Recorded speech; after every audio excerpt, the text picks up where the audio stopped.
Hi, ADL Chargers. You're on Charging the Mound right now, where I talk ramblings of sports for a long time. I hope you guys enjoy. Hey, what's going up, Chargers? It's time for the NFL recap. I'm joined with my friend here. Hey guys, it's Jonathan Dupay. How y'all doing? That's something. Anyway, on to the recap. The Broncos 3-4 were playing in Arizona Thursday night, and no surprise, the Broncos easily took down the Cardinals. Although the Broncos put up 45 points, there's definitely offensive concerns considering that Case Keenum didn't even put up 200 passing yards, and they had 2 defensive touchdowns against Arizona. If Case Keenum can't put up 200 passing yards against Arizona, we have a problem. I don't care he only threw 21 passes, but his passes were short checkdowns, which has always been his game.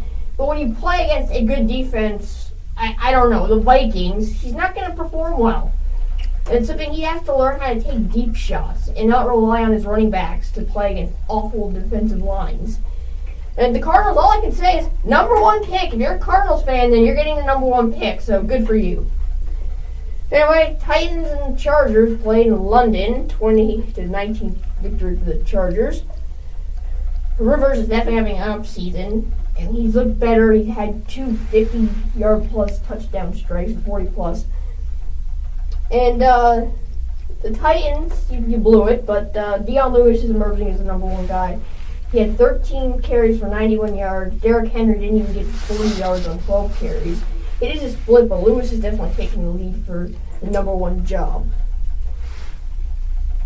Panthers are at the Eagles, as they say, and 21-17 come from behind victory for the Panthers.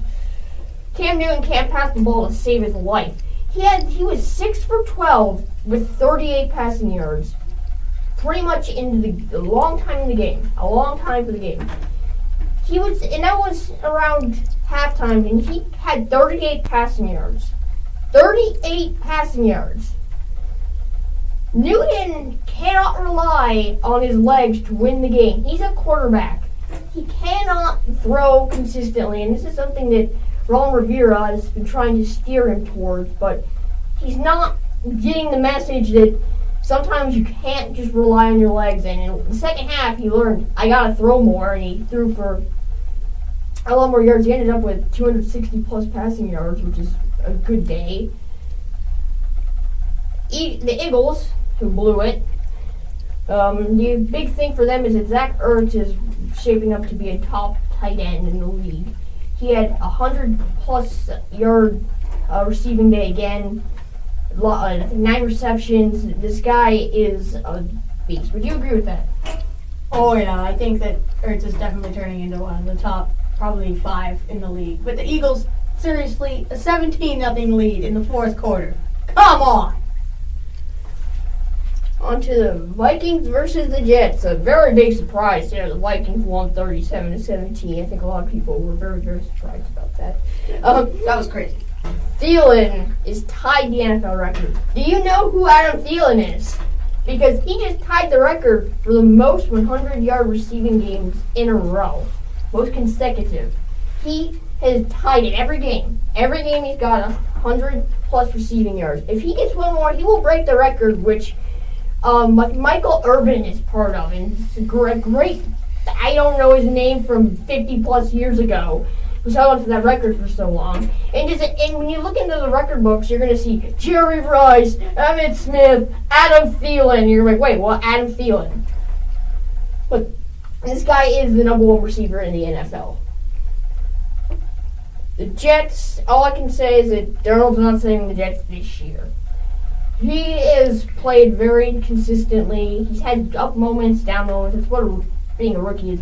But everyone in New York thinks he's going to save him this year, but that's something that will come down the road. Especially because their team doesn't have very much all-star talent. They don't have this plethora of uprising players. You say that's a fair statement? Yeah, no, the Jets, They literally have Darnold, and that's about it. The only reason they're 3-4 right now is because Darnold is the only thing keeping them alive. Onto the Bills at the Colts. This some people thought was a shocker. I personally saw it coming. Bills, they were stuck with some guy named Anderson because Josh Allen didn't show up to play. Josh Allen was hurt, and Derek Anderson's the perennial backup on the Panthers. So that's his background information right there.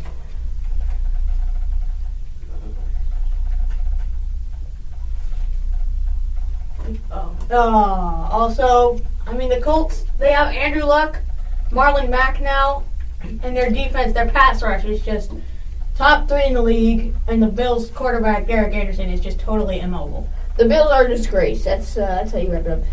I'll do some quick recap. Patriots versus the Bears. That was a very, very, very close game. The thing with the Patriots is that Sony Michel is hurt. This could be an ACL injury. They're getting an MRI today. By the time this is up, the injury's probably come out. But if he's hurt for a long time, James White would take the lead and step up. The Bears are emerging as contenders, not pretenders.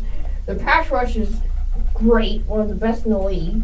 Mitchell Trubisky is showing that he's improving from last year's debacle, partly because of the Bears. They don't have anyone. And they don't have much this year, but he's getting better, learning the playbook. He's got that experience, and I think that he'll become a top 15 quarterback one day. Browns versus Buccaneers, the 4th overtime for the Browns in 7 games. When your team goes to 4 overtimes in 7 games, your team is a disgrace. That's all I can say about that. They can't win them. They won one of them. They tied one of them, and they lost 2. 26-23 defeat by the Buccaneers. The Buccaneers. Peyton Barber played awful. I had him in fantasy, and I benched him smartly. Ronald Jones is finally taking over. And Nick Chubb is the future running back for the Browns. They traded away Carlos Hyde to the Jaguars. On to the Jaguars. We're playing them against the Texans. Ramsey finally shut his mouth for once. And the Texans won 20-7. Lamar Miller, a lot of people think he made a resurgence of 22 carries, 100. I don't think it's a fluke. And if you don't believe me, do you know who Jalen Richard is? He has very similar stats to Lamar Miller. Jalen Richard is a perennial backup. He's now thrust into the limelight a little bit with Marshawn Lynch out, the backup running back for the Raiders. But he has similar numbers to a perennial backup. So Lamar Miller, that's a fluke. Don't expect him to do much for the rest of the season. Jaguars have Bumbling Bortles as their quarterback. Bumbling Bortles. I'm calling him Bortles from now on. They benched him, and before the game, they say, we're not going to trade for a quarterback. You might want to reconsider that. Because Bortles, they sent him to the moon already. This guy's awful. Like, how can you say that, oh, yeah, we're going to continue with Bortles when he didn't throw for 200 yards passing, even in a short game. He fumbled twice. Is this the guy you want, Doug Maroon? Really? Is this the guy you want to lead the team in your future? Because you're not beating the Pats in a wild card or playoff game, or a lot of teams with the Doug Maroon, because he's not a very good coach in my mind. And then you got Blake Bortles as your quarterback. Anyway, on to the Lions, who are playing in Miami against the Dolphins. 32-21 victory for the Lions. King Johnson, who I didn't even know existed to this point, showcased his potential with 150-plus rushing yards. And Kenny Drake had one big carry for ended up 6 carries, 72 yards.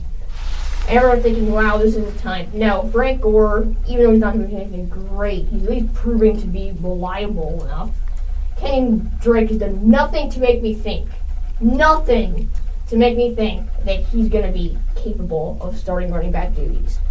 Well, I think the thing about Kenny Drake is later in the years he's going to become at least an average running back. But for now, he keeps on trying to take it outside, and he's just getting tackled 5 yards behind the line of scrimmage, and that is not helping his team or him. Our Saints at the Ravens were Justin Tucker, who's the best kicker in the league. Justin Tucker's the best kicker in the league. Oh, yeah. He missed a PAT that looked like it was going in and probably went 10 yards left at the last second. But the more important thing is Brady threw 500 passing touchdowns. He's in a race with Tom Brady right now. No, he's not. Yes, he is. Sorry. Same old Ravens. They make you excited in the beginning. Then they kind of fall off a little bit, but then they come back up. They get to a wild card, and then they lose. That's their whole thing. They're the same old Ravens 4-3. Cowboys playing and watching against the Redskins. The Redskins won 2017 on last missed field goal by Maher for the Cowboys. Adrian Peterson proving to be a bell cow. He has, again, 4+ yards per carry. He had almost 100 rushing yards, 99. This guy, who a lot of people say he's done, is proving and shaping up to be a top 10 or top 15 running back, depending on matchups. This is not the future, but it is the present of the Washington running game. Chris Thompson will probably get more looks as Peterson ages and moves on. Cowboys O-line had struggles. They sacked. Washington sacked Dak Prescott 4 times. 4 times. And Ezekiel Elliott had 33 yards on 15 carries. This O-line was the best in the league, probably one of the best ever. And now they're down to one perennial guard in Zach Martin. Rams at the 49ers. All I can say about the Rams, because they're the best team in the league, definitely. And for the 49ers, Raheem Mostert is breaking out. You probably heard Matthew Berry's rant, but Raheem Mostert is breaking out. He had the most yards rushing on the 49ers attack. Alfred Morris had like 3 yards a carry, and they're leaving him in a cloud of dust. And Matt Breida just was Matt Breida. And just kind of did something, but not really anything. So yeah, it was a throttling, 39-10 by the Rams. Bengals at the Chiefs. The Chiefs just blew out the Bengals. That's all we can say about it. Mahomes looked well. The defense improved from that loss to the Patriots last week. The Bengals are the Bengals. Every time you believe in them, they just don't do anything after that. And they make you say, why did I believe in them? This will conclude Charging the Mound. I hope you guys enjoyed. Thanks for listening.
She's gone, oh,